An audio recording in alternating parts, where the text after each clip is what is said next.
ಮಾಜಿ ಉಪ ಪ್ರಧಾನಿ ಹಸಿರು ಕ್ರಾಂತಿಯ ಹರಿಕಾರ ಬಾಬು ಜಗಜೀವನ್ ರಾಮ್ ಅವರ 38ನೇ ಪುಣ್ಯ ಸ್ಮರಣೆ ಮಡಿಕೇರಿಯ ಗಾಂಧಿ ಭವನದಲ್ಲಿ ಏರ್ಪಡಿಸಲಾಗಿತ್ತು. ಜಿಲ್ಲಾಡಳಿತ, ಜಿಲ್ಲಾ ಪಂಚಾಯತ್ ಹಾಗೂ ಸಮಾಜ ಕಲ್ಯಾಣ ಇಲಾಖೆ ಸಂಯುಕ್ತಾಶ್ರಯದಲ್ಲಿ ಕಾರ್ಯಕ್ರಮ ನಡೆಯಿತು. ಜಿಲ್ಲಾ ಉಸ್ತುವಾರಿ ಸಚಿವ ಬೋಸರಾಜ್ ಸೇರಿದಂತೆ ಗಣ್ಯರು ಬಾಬು ಜಗಜೀವನ್ ರಾಮ್ ಭಾವಚಿತ್ರಕ್ಕೆ ಪುಷ್ಪಾರ್ಚನೆ ಸಲ್ಲಿಸಿದರು. ಬಳಿಕ ಮಾತನಾಡಿದ ಸಚಿವ ಬೋಸರಾಜ್, ಬಾಬು ಜಗಜೀವನ್ ರಾಮ್ ಸ್ವಾತಂತ್ರ್ಯ ಹೋರಾಟಗಾರರಷ್ಟೇ ಅಲ್ಲದೆ ಸಮಾಜ ಸೇವಕರೂ ಆಗಿದ್ದರು. ದೇಶದ ಉಪ ಪ್ರಧಾನಿಯಾಗಿ, ರಕ್ಷಣಾ, ರೈಲ್ವೆ, ಕೃಷಿ ಮಂತ್ರಿಯಾಗಿ ಅಪಾರ ಸೇವೆ ಸಲ್ಲಿಸಿದ್ದಾರೆ. ಸಾಮಾನ್ಯ ಕುಟುಂಬದಿಂದ ಬಂದ ಅವರು ದೇಶಕ್ಕೆ ಮಹತ್ತರ ಕೊಡುಗೆ ನೀಡಿದ್ದಾರೆ.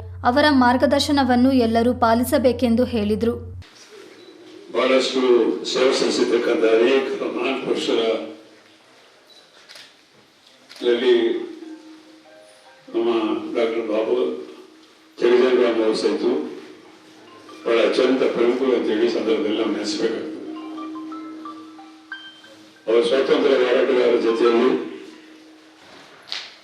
ರಾಷ್ಟ್ರದ ಸ್ವಾತಂತ್ರ್ಯ ಬಂದ ನಂತರ ದೇಶದ ಉಪ ಪ್ರಧಾನಿಯಾಗಿ, ರಕ್ಷಣಾ ಸಚಿವರಾಗಿ, ರೈಲ್ವೆ ಸಚಿವರಾಗಿ ಮತ್ತು ಅಗ್ರಿಕಲ್ಚರ್ ವ್ಯವಸಾಯದ ಸಚಿವರಾಗಿ ಅನೇಕ ಜವಾಬ್ದಾರಿಗಳನ್ನು ರಾಷ್ಟ್ರಕ್ಕೆ ಅನುಕೂಲವಾಗುವಂತಹ ಒಂದು ವಾತಾವರಣದಲ್ಲಿ ಅತ್ಯಂತ ಸಾಮಾನ್ಯ ಕುಟುಂಬದಿಂದ ದಲಿತ ವರ್ಗದಿಂದ ಬಂದಿರತಕ್ಕಂಥ ಮಹಾನಾಯಕರು ಅಂತೇಳಿ ಇವತ್ತಿಡೀ ರಾಷ್ಟ್ರಕ್ಕೆ ವಿಶ್ವಕ್ಕೂ ಗೊತ್ತಿರುವಂಥ ವಿಷಯ. ಅವರ ಮಾರ್ಗದರ್ಶನ, ಅವರು ರಾಷ್ಟ್ರದಲ್ಲಿ ಹೆಸರು ತರಲಿಕ್ಕೆ ಅತ್ಯಂತ ಪ್ರಮುಖರು ಅಂತೇಳಿ ನಾವೆಲ್ಲರೂ ತಿಳಿದಿರುವಂಥ ವಿಷಯ. ಸೊ ಈ ಸಂದರ್ಭದಲ್ಲಿ ಅವರ ಮಾರ್ಗದರ್ಶನ, ಅವರ ವಿಚಾರಗಳು, ಅವರ ನಡವಳಿ ನಾವೆಲ್ಲರೂ ಅನುಸರಿಸಬೇಕಾಗಿರ್ತಕ್ಕಂಥ ಸಂದರ್ಭ.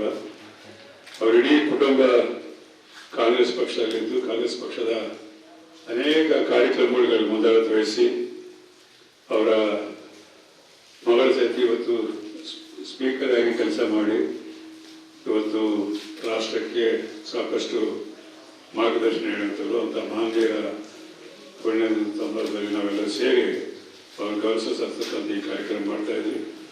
ಅವ್ರು ನೀಡಿರ್ತಕ್ಕಂಥ ಎಲ್ಲ ಕಾರ್ಯಕ್ರಮಗಳನ್ನು ನಾವು ಜಾರಿಗೊಳಿಸಲಿಕ್ಕೆ ನಮ್ಮೆಲ್ಲರ ಪ್ರಾಮಾಣಿಕ ಪ್ರಯತ್ನ ಮುಂದುವರಿಬೇಕಂತ ಈ ಸಂದರ್ಭದಲ್ಲಿ ಹಾರೈಸಿ, ಈ ಸಂದರ್ಭದಲ್ಲಿ ಅನೇಕ ಮಹಾನ್ ಪುರುಷರ ಸಹಿತ ನಾವು ನೆನೆಸಬೇಕಾಗ್ತದೆ. ಇವತ್ತು ರಾಷ್ಟ್ರಕ್ಕೆ ಮಾರ್ಗದರ್ಶನ ಕೊಡ್ತಕ್ಕಂಥ ಮಹಾನ್ ಪುರುಷರ ನೆನೆಸೋದ್ರ ಜೊತೆಯಲ್ಲಿ ಅವರು ನಡೆದುಕೊಂಡಿರ್ತಕ್ಕಂಥ ದಾರಿಯಲ್ಲಿ ನಾವು. ಮಡಿಕೇರಿ ಶಾಸಕ ಮಂತರ್ಗೌಡ ಮಾತನಾಡಿ, ಸ್ವಾತಂತ್ರ್ಯ ಹೋರಾಟ ಮತ್ತು ಸ್ವಾತಂತ್ರ್ಯ ನಂತರದ ರಾಜಕಾರಣದಲ್ಲಿ ಬಾಬು ಜಗಜೀವನ್ ರಾಮ್ ಪಾತ್ರ ಪ್ರಮುಖವಾದದ್ದು. ಅವರು ಅನುಷ್ಠಾನಕ್ಕೆ ತಂದ ಹಲವಾರು ಯೋಜನೆಗಳು ಇಂದಿಗೂ ಜಾರಿಯಲ್ಲಿವೆ. ಅವರ ಪರಿಶ್ರಮ, ಸಾಧನೆ ಇಂದಿನ ಯುವಕರಿಗೆ ಮಾದರಿಯಾಗಿದೆ. ಅವರ ಹಿತವಚನ, ಮಾರ್ಗದರ್ಶನವನ್ನು ಸದಾ ಸ್ಮರಿಸಬೇಕು ಎಂದರು.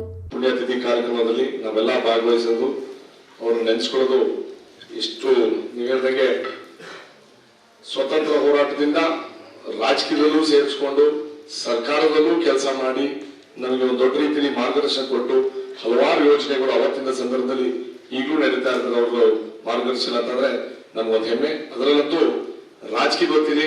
ಅವ್ರಿಡೀ ಸಾಹೇಬ್ರು ಹೇಳ್ದಂಗೆ ಅವ್ರಿಡೀ ಕುಟುಂಬದಲ್ಲಿ ನಮ್ಮ ಪಾರ್ಟಿ ವ್ಯವಸ್ಥೆಯಲ್ಲಿ ಒಬ್ರು ಯಾವಾಗಲೂ ಅವ್ರ ಗುರುಗಳಾಗಂತ ಸಂದರ್ಭದಲ್ಲಿ ನಾವು ಬರೀ ಅವ್ರ ಅಂದ್ರೆ ವರ್ಷಕ್ಕೆ 1-2 ದಿವಸ ನೆನ್ಸ್ಕೊಳ್ಳೋಕ್ಕಿಂತ ಅವ್ರ ಹಿತವಚನೆಗಳು, ಅವ್ರು ಹೆಂಗ್ ನಡ್ಕೊಂಡ್ ಬಂದಿರೋದು ನಮ್ಮ ಯುವಕರಿಗೆ ಒಂದು ಒಳ್ಳೆ ಮಾರ್ಗದರ್ಶಿ.